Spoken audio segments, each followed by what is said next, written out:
I'm going to keep telling stories about me and intimacy and me and grounded in a relationship until I fall over dead. It's really hot in the apartment. There's a bit of a breeze blowing through. Oh, I could move to the balcony now. The sun has shifted. There's shade on the balcony. I'll move to the balcony after this one.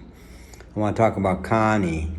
During my 10 years between my divorce and my phony diagnosis as clinical depression and the drugs they gave me, 10 magic years of intimacy and experimenting with relationships and having some really good ones and some very flawed ones and some that were quite wildly mixed, and Connie was very wildly mixed.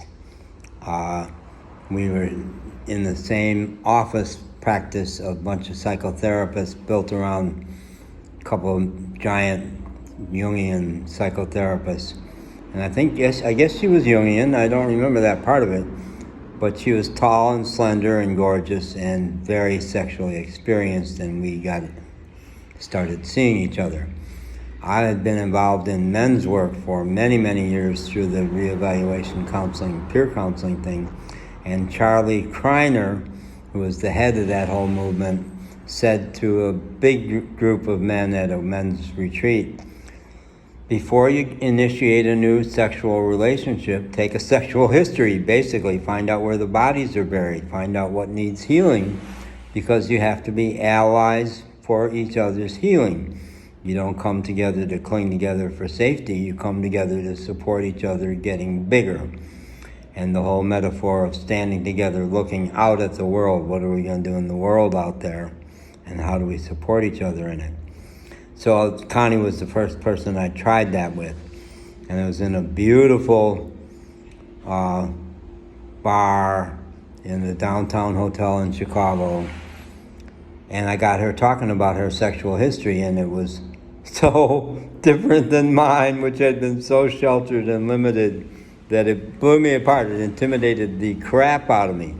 And then there was the period where I had keys to 3 different men's apartments. I came away in tatters, like, oh my God, what am I going to do here?